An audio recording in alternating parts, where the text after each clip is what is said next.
आज के इस प्रवासी जय जम्बेश्वर भगवान की जय।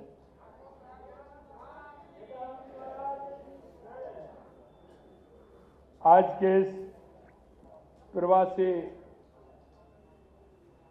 राजस्थानी भाइयों के इस कार्यक्रम में तपासन के साथ जो अज्ञात बदमाशों ने इस कार्यक्रम में आकर हमला किया था और उसके सुबह से ही हमारे साथ हैं श्री एन रामचंद्र राव जी,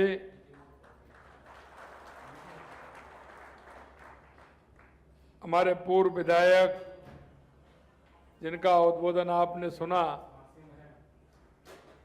कम समय में बहुत बड़ी बात उन्होंने कही और ये मान लिए पूरा उद्बोधन उनका जो उन्होंने दिया उसमें सारी कुछ बातें उन्होंने कही हैं। ऐसे प्रेम सिंह राठौड़ साहब, सचिव लेबर विभाग श्री पी रमेश जी, श्री शरद पित्ती जी, सोनलाल कड़ेल जी, सुभाष अग्रवाल जी, प्रवीण जैन जी और मेरे सामने बैठे मेरे पूजा योग बुजुर्गों, नौजवान दोस्तों और मेरी कम संख्या में हैं लेकिन संख्या तो आपको बढ़ानी होगी, ऐसी मेरी माता और बहनों, सबसे पहले तो मैं आप सभी को वंदन करता हूं, अभिनंदन करता हूं, आप सभी को मैं प्रणाम करता हूं। निश्चित रूप से पिछली बार मैं आया था, आप लोगों ने बड़ी गर्मजोशी के साथ मेरा स्वागत किया, अभिनंदन किया। आज भी मैं देख रहा हूं आपके चेहरे पर जो खुशी है वो खुशी का भाव झलक रहा है और यहां आने पर मेरे को ऐसा लग रहा है कि मैं तेलंगाना में नहीं हूं कि राजस्थान के किसी जिले में ही बोल रहा हूं। जब मैंने देखा कि मैं नागौर से हूं, मैं पाली से हूं, मैं जालौर से हूं, मैं झुंझुनू से हूं, मैं सीकर से हूं, मैं नवलगढ़ से हूं, मैं चूरू से हूं, तो मेरे को लगा कि मेरा पूरा राजस्थान यही है।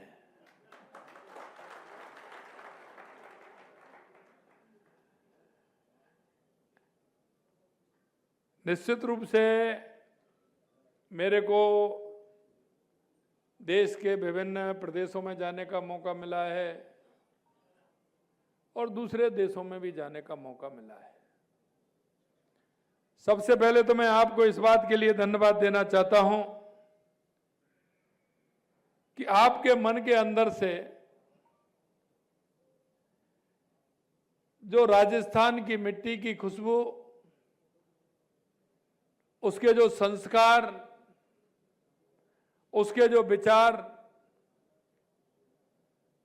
जो आपके मन से निकलते हैं और आपने जीवन में उनको जो साधा है, उसके लिए मैं आपको बहुत बहुत साधुवाद और धन्यवाद देना चाहता हूं। मैंने सुबह भी कहा था, क्योंकि मैं महाराष्ट्र के जलगांव गया था तो भी मैंने देखा, मैं आसाम में गुवाहाटी गया था तो भी मैंने देखा, झारखंड के मैं धनबाद में और रांची गया तो वहां भी मैंने देखा। जब मैं जलगांव में गया तो मेरे एक जैन साहब थे, गया मैं चुनाव में था, महाराष्ट्र के चुनाव थे, उस चुनाव में जलगांव में गया तो जिस दिन मैं गया तो मेरे को कहा उन्होंने कि साहब आपको गौशाला चलना पड़ेगा, आपको मंदिर भी चलना पड़ेगा। मैंने कहा बिल्कुल चलूंगा, जब आप कह रहे हैं तो मैं गौशाला भी गया, मंदिर भी गया। तो आप देखोगे कि किस तरह से उन्होंने गौशाला का निर्माण किया, किस तरह से गौशाला चला रखी है। मैं रांची में गया तो वहां भी मेरे को गौशाला पे ले गए,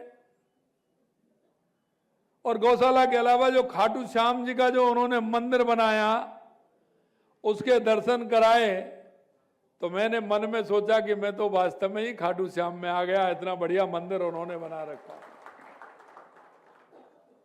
ये बात मैं आपसे इसलिए कहना चाह रहा हूं कि हमारी संस्कृति, हमारा विचार, जिस तरह से हम राजस्थान की खुशबू फैला रहे हैं, क्योंकि हम उद्योग भी चलाते हैं और पूरे देश के अंदर हम काम करते हैं, लेकिन जो सामाजिक सरोकार के कार्य हैं उनको भी आपने आगे रखा है।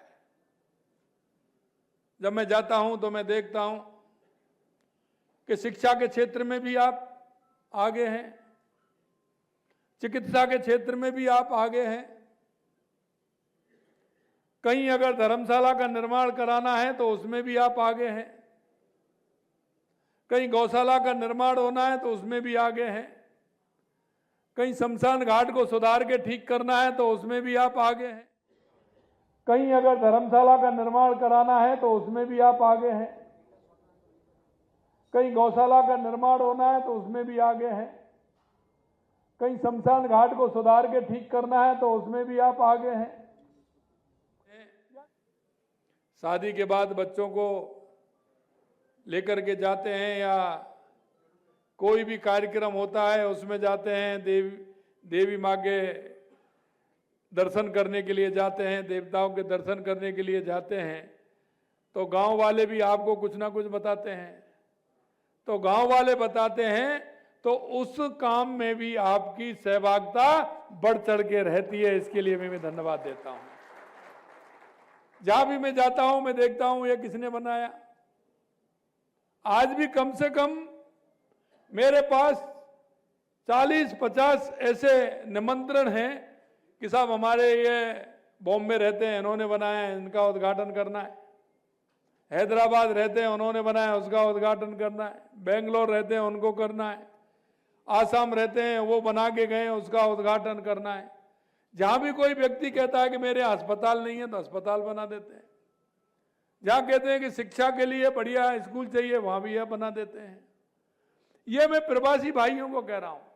और एक तो बहुत बड़ा काम किया है आप लोगों ने। मेरे को लगा CR पाटिल जी ने मेरे को एक दिन सूरत बुलाया था। मेरा राइजिंग राजस्थान का जो कार्यक्रम था उसके बाद शेखावाटी के लिए यमुना जल का समझौता हुआ था, तो उसमें हरियाणा के मुख्यमंत्री थे, मैं था, और हमारे जल शक्ति मंत्री पाटिल साहब थे। मुझे पता नहीं था, मैं हरियाणा का MOU करने गया था, हरियाणा से राजस्थान के लिए हमारी शेखावाटी को यमुना का पानी मिले। उन्होंने उससे पहले 20 लोगों को बिठा रखा था। ये हमारे प्रवासी भाई हैं, ये राजस्थान में काम करना चाहते हैं। मैंने कहा राजस्थान में क्या काम करना चाहते हैं? बोले इनके पूर्वजों ने कहानी सुनाई थी कि राजस्थान में और तो सब कुछ है लेकिन पानी नहीं है, तो पानी के क्षेत्र में काम करना चाहते हैं। मैं आपको संयोग बता रहा हूं किस तरह का संयोग बना है कि देश के यशस्वी प्रधानमंत्री नरेंद्र मोदी जी ने जब हमारी सरकार आई तुरंत हमारी ERCP राम जल सेतु परियोजना जो 17 जिलों में है उसको कर दिया। उसका काम भी प्रारंभ हो गया और उसका शिलान्यास भी हो गया। 2 बांधों का तो उद्घाटन भी हो गया। उसके बाद शेखावाटी का हमारा समझौता हुआ। शेखावाटी के समझौते के दिन वो लोग आ गए, उन्होंने कहा साहब हम रिचार्ज ट्यूबवेल लगाएंगे कर्म भूमि से मातृभूमि। और मैं आपको कहना चाहता हूं, जब मैं सूरत गया तो उन्होंने 40,000 गांव की सूची बना रखी थी। 40,000 गांव की सूची बना रखी थी कि किस गांव में कितने ट्यूबवेल लगाने हैं जिससे बारिश का पानी उसमें रिचार्ज हो सके। उसके लिए उन्होंने अपने आप ही, ना उसमें सरकार की जरूरत है ना किसी और की जरूरत है, उन्होंने कर्म भूमि से मातृभूमि वो अभियान चलाया। उसके बाद मेरे को वो बॉम्बे लेकर के गए। बॉम्बे में उन्होंने मेरे से कहा कि 100 करोड़ रुपए का डोनेट करने वाले हैं, आप आ जाइए। मैंने कहा आता हूं। CR पाटिल जी ने कहा, मैं गया वहां तो 200 हो गया, और जब मैं वहां से लौट के आया तो 250 करोड़ रुपए का उन्होंने किया। और आज आप ताज्जुब करोगे, राजस्थान के अंदर 10,000 से ज्यादा रिचार्जिंग ट्यूबवेल उन्होंने किए हैं कर्म भूमि से मातृभूमि, और वो स्वयं मशीन लाते हैं। उन्होंने एक टीम बना ली। हमारे वहां के अलग अलग जिलों के कुछ भाइयों को उन्होंने लिया, जो उनके परिवारीजन है वो भी उसमें सहयोग कर रहे हैं। कल मैंने PM साहब ने मेरे से पूछा कि इसमें कितना काम चल रहा है। मैंने कहा 10,000 ट्यूबवेल लगा दिए, और अभी बारिश की वजह से मशीनें खड़ी हैं, तुरंत चालू हो जाएंगी, और अगले 4-6 महीने में वो निश्चित रूप से उस काम को पूरा कर देंगे। मेरे भाई और बहनों, मैं एक बात आपसे जरूर कहना चाहता हूं। हमारे राठौड़ साहब ने कहा था, हमने जो 100 करोड़ रुपए की योजना थी, हमने क्योंकि योजना के हिसाब से हमने जमीन आवंटन का काम रखा था, हमने जो 100 करोड़ की थी उसको हमने 50 करोड़ का कर दिया राठौड़ साहब, कि हम उसका इनिशिएटिव 50 करोड़ में करेंगे। और जो 25 करोड़ का था उसको हम 10 करोड़ पर ले आए। मैं तो आपसे कहना चाहता हूं कि कोई भी काम आपको करना है, आप आइए। राजस्थान में जहां आप करना चाहते हैं, जिस क्षेत्र में करना चाहते हैं, आप पूरी तरह से करिए, आपको कोई परेशानी नहीं आएगी।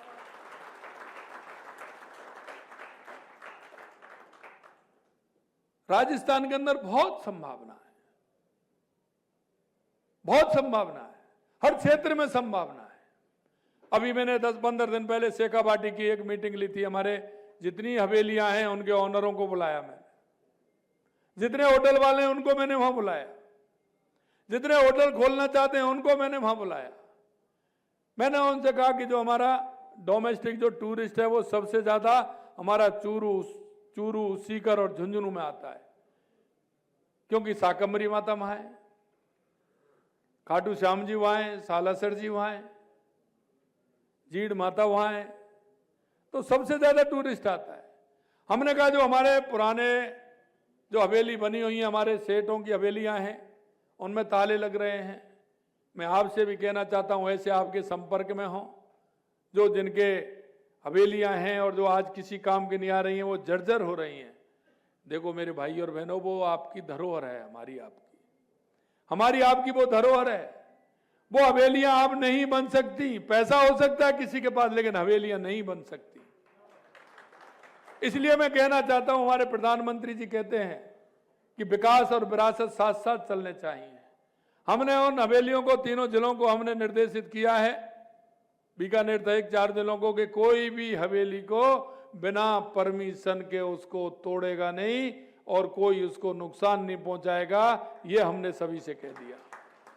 और मैं आपसे कहना चाहता हूं, आप आइए, उनकी सार संभाल करिए। अगर वो उसको देना चाहते हैं तो लीजिए, सरकार नहीं लेना चाहती।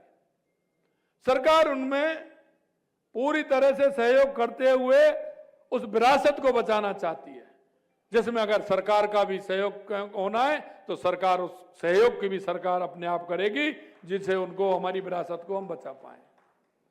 भाइयों, हमेशा मैं कहता हूं कि जहां आप जिस मेहनत के साथ, क्योंकि हमें पता है जो भी अपना प्रदेश छोड़ करके जो हमारे पूर्वज आए, उन्होंने कितनी बड़ी मेहनत की होगी।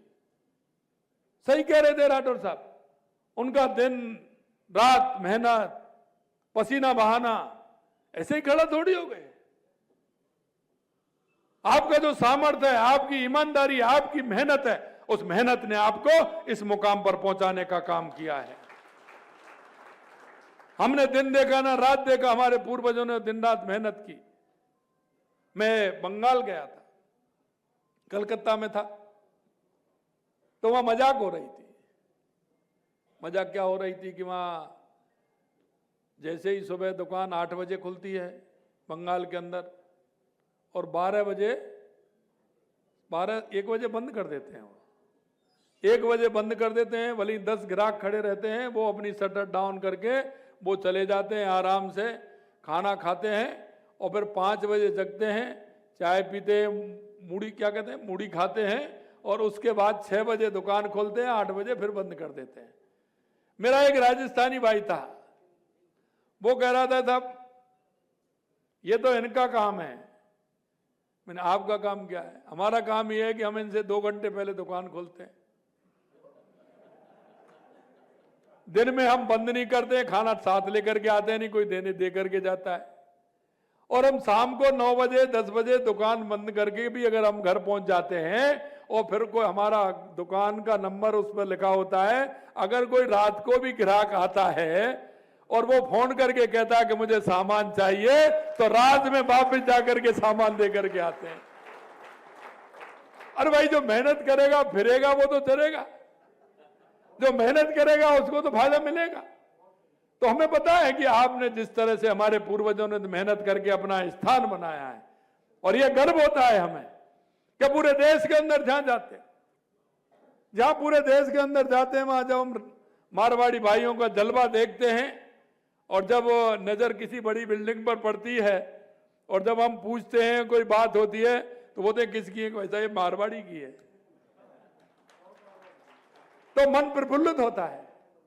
कोई भी काम अच्छा काम होता है उसको देखते हैं तो निश्चित रूप से मन को यह होता है कि हमारे भाइयों ने वहां से निकल करके कितनी मेहनत की है, और ये मेहनत है और उनका आशीर्वाद है। अभी मेरे से कह रहे थे, क्या नाम है उनका, कि वो कोठारी जी कह रहे थे, कोठारी जी ने कहा कि हमारे पिताजी कहते थे कि माँ जाइए, वो जाते थे, हम तो कहते थे साहब माँ क्यों जा रहे हैं, इतनी दूर रहते हैं, काहे के लिए जा रहे हैं। मेरे भाई और बहनों, मैं आपसे कहना चाहता हूं, उन बुजुर्गों के अंदर जो उस अपने स्थान का, अपने गांव का, अपनी तहसील का, अपने जिले का, अपनी उस मिट्टी का जो महत्व उन्होंने समझा था, और उन्होंने उस महत्व को मानते हुए वो 1 बार 2 बार साल के अंदर निश्चित रूप से अपने गांव जाकर के अपने सभी देवी देवताओं को प्रणाम करके और अपने मिट्टी की खुशबू लेकर के वो अपने अंदर उत्साह उमंग भर करके लाते थे और 4 गुनी शक्ति से वो काम करते थे। यही मैं आपसे कहना चाहता हूं, आप आराम से आइए, व्यापार के लिए आते हैं तो अच्छी बात है। वो अच्छी बात इसलिए कि अगर आप कोई भी कार्य अगर राजस्थान के अंदर करोगे तो आप साल में 2 बार 4 बार 6 बार 8 बार आओगे। 8 बार आओगे तो 2 3 4 बार दर्शन करने भी जाओगे। जाएंगे कि नहीं जाएंगे? और वहां से निकल के आ रहे हो तो खाटू श्याम जी के दर्शन बिना कोई रह सकता है क्या? सालासर बालाजी के दर्शन बिना कोई रह सकता है क्या? तो मैं आपसे यही कहना चाहता हूं, आप अपना एक ये यहां मुकाम है, लेकिन एक मुकाम वहां भी बनाइए जिससे कि जाएं। और जैसा मैंने कहा, आवश्यकता बहुत है। आप किस क्षेत्र में जाना चाहते हैं, मेरे यहां नोट कराइए, आपको उसी क्षेत्र में आपको फायदा भी मिलेगा, जमीन भी मिलेगी और काम करा करके भी देंगे, ये भी मैं कहना चाहता हूं। क्योंकि आप पर्यटन की बात करें तो राजस्थान से अच्छा पर्यटन कहीं नहीं है। अगर आप नक्शे पर अगर ठीक प्रकार से राजस्थान को देखोगे तो पूरा हिंदुस्तान उसमें समाया हुआ है, पूरा हिंदुस्तान समाया हुआ है। आपको अगर जाने को ही अगर दुबई जाना है तो मैं कह नहीं सकता, लेकिन दुबई से अच्छा डेजर्ट मेरे राजस्थान में आपको खुड़ी में मिल जाएगा। आप खुड़ी आओगे, मेरे जैसलमेर आओगे तो वहां तनोट माता के दर्शन भी करोगे। माँ हमारी 8 बहनें हैं, हमारी दुर्गे माँ की स्वरूप में, उनके दर्शन करोगे। आप वहां जाओगे तो गोविंदगढ़ में जाओगे, आप जाओगे तो 4 जगह और जाओगे। वहां का हमारा सोनार जो किला है, सुनहरी किला हमारा जैसलमेर का, उसके भी देख करके आओगे। जैसलमेर में जाकर के बीकानेर में जाओगे तो पटवाओं की हवेली देख करके आओगे। जोधपुर में आओगे तो मेहरानगढ़ देख करके आओगे। कहीं ना कहीं आपको मिलेगा। अगर आप झीलों में देखना चाहो, झील क्योंकि नगरी है तो उदयपुर जा सकते हो, आपको एक से एक अच्छी झील मिलेगी। ज्यादा है तो माउंट आबू जाइए, आराम से दर्शन भी करके आइए। तो सभी जगह आपको मिलेगी। अगर आपको देखना है कि मेरे को तो टाइगर देखना है तो रणथंभौर जाइए, सरिस्का जाइए, रामगढ़ बिजदारी जाइए, नाहरगढ़ जो हमारी नई सफारी नाहरगढ़ के लिए वहां जाइए। और आपको पक्षी देखने हैं तो घना बर्ड सेंचुरी जाइए भरतपुर, और ज्यादा देखना है तो ताल छापर देख के आइए और दर्शन भी करके आइए। आपको मिलेगा सभी। आपके वहां किले, महल, बहुत कुछ आपको पर्यटन के क्षेत्र में बहुत कुछ आपको देखने को मिलेगा। आप मिनरल के क्षेत्र में काम करना चाहते हैं तो राजस्थान मिनरल में देश में सबसे ज्यादा अगर मिनरल है तो वो राजस्थान की धरती के अंदर है। 85 प्रकार के मिनरल हैं राजस्थान में। रेयर अर्थ भी है अभी तो वहां, चांदी भी है, सोना भी है, लोहा भी है, जस्ता भी है, पीतल भी है। ऐसा कौन सा मिनरल है जो राजस्थान की धरती में नहीं है? आप आइए। हमने आप देखा होगा इस साल हमने सबसे ज्यादा अगर खनिज में ब्लॉक आवंटित किए हैं तो राजस्थान के अंदर, पूरे देश के अंदर राजस्थान में सबसे ज्यादा ब्लॉक आवंटित किए हमने। अगर आप आना चाहते हो, क्योंकि सूर्य भगवान की भी कृपा है और सोलर का जमाना है, आइए आराम से सोलर लगाइए। सबसे ज्यादा अगर सूर्य भगवान की कृपा है तो राजस्थान में है। जमीन भी हमारे पास भरपूर है, वैसे हम उसमें कट कर रहे हैं, लेकिन आपके लिए तो हम देंगे, आपके लिए तो देंगे हम, इसलिए सोलर में भी आप आ सकते हैं। मैं आपसे यही कहना चाहता हूं कि राजस्थान में बहुत संभावना है। आज की डेट में मैं कहूं तो कम से कम 5 होटलों की आवश्यकता राजस्थान के अंदर है। आज आप पहुंचेंगे, नवंबर से देख लेना, जयपुर के अंदर एक भी होटल नहीं मिलेगा आपको। हर साल 10-20-25 होटल बनते हैं, लेकिन उससे ज्यादा पर्यटक बढ़ जाते हैं। वो कहीं ना कहीं दूर से आते हैं, दूसरी जगह जाके रुकते हैं। राजस्थान में बहुत आवश्यकता है, इसलिए आप कह रहे हैं कि साहब छोटे कारोबार, अरे होटल आप 10 कमरों की बनाइए, 1000 कमरों की बनाइए, छोटा भी बनाए बड़ा भी बनाए। राठौर साहब, हम तो इसीलिए आपके पास आए हैं। मेरे भाई और बहनों, मैं आपसे स्पष्ट कहना चाहता हूं, राजस्थान आपकी बाट जो रहा है।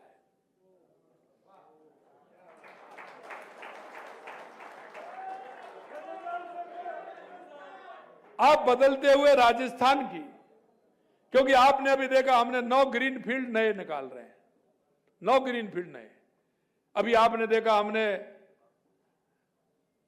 किशनगढ़ जो हमारा एयरपोर्ट है वो भी हमने विद्यार्थियों के लिए दे दिया, उसमें भी फ्लाइंग स्टेशन स्कूल बना दिया गया उसमें।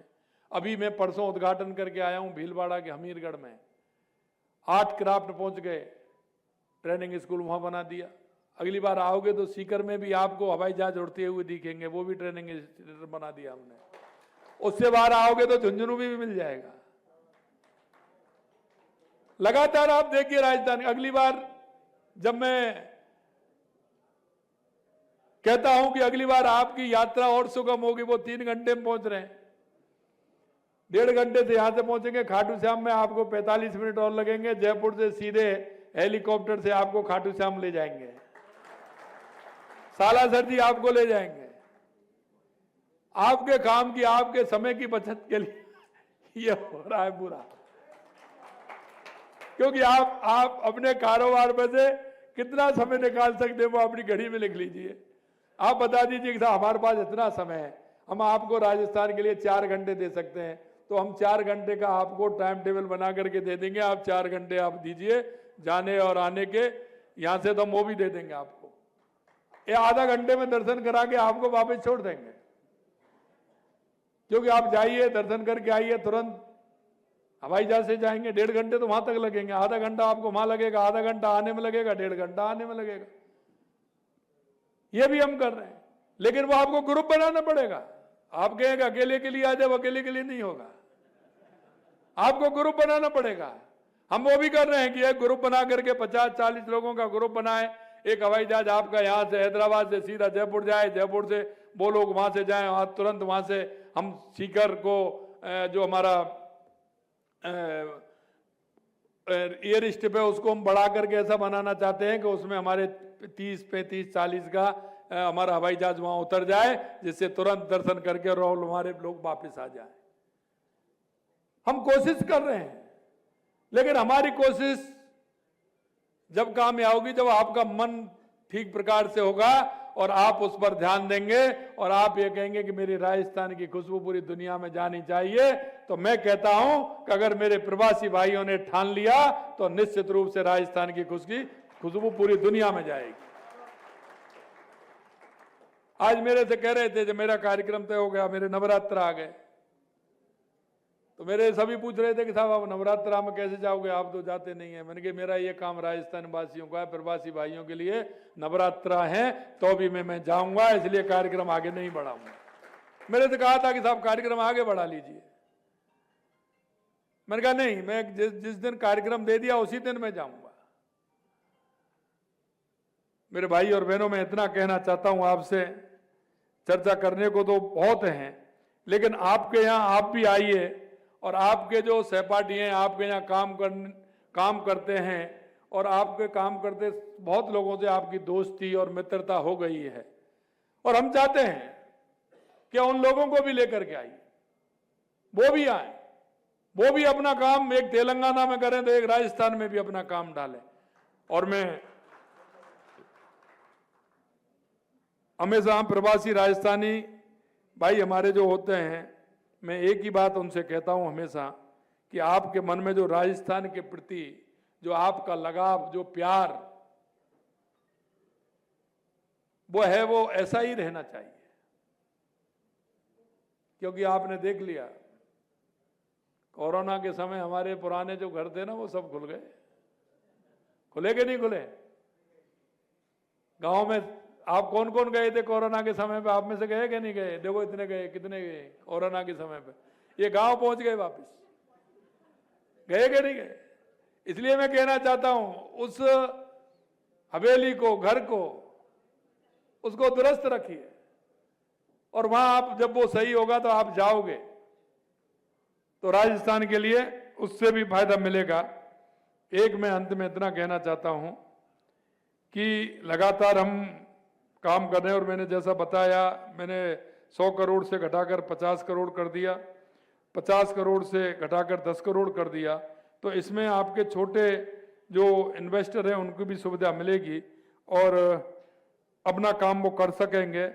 एक मैं हमेशा कहता हूं, आप शिक्षा के क्षेत्र में लगातार काम कर रहे हैं। मेरा एक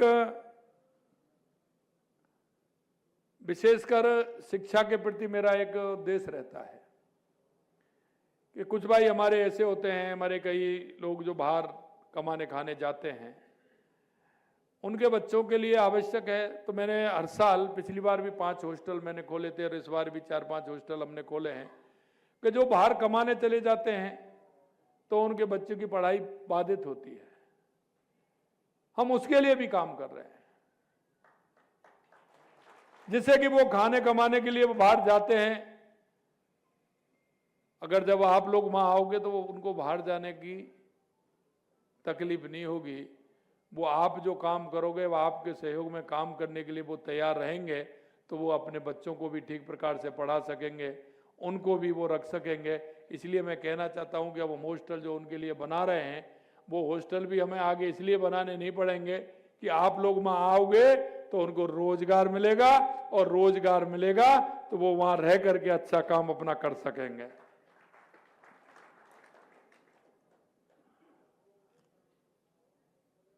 अंत में मुझे यही कहना है कि पिछली बार राजस्थान के अंदर बहुत बड़ी संख्या में हमारे प्रवासी भाई आए थे, देश से भी आए और दूसरे देशों से भी आए।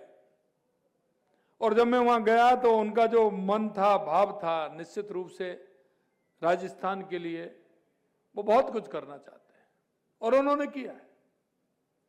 और ऐसा नहीं है कि इन 8-9 महीने के अंदर क्योंकि दिसंबर के अंदर हमारा राइजिंग राजस्थान हुआ था, 35 लाख करोड़ रुपए के एमओयू हुए थे, लेकिन 7 लाख करोड़ के एमओयू जमीन पर आना 8 महीने में, ये बहुत बड़ी बात होती है।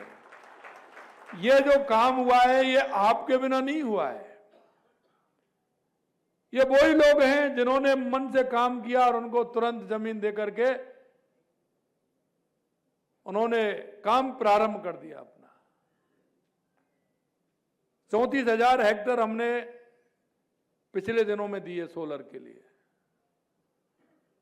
हमने रीको से कम 1200 प्लॉट जैसे जिस तरह के उन्होंने मांगे हमने तुरंत उनको दिए हैं, और कई तो ऐसे हैं कि जिन्होंने मांगा है 3 दिन में हमने उनको जो जैसा उन्होंने मांगा जमीन दे दी और उनको कह दिया भैया अपना काम प्रारंभ कर दीजिए।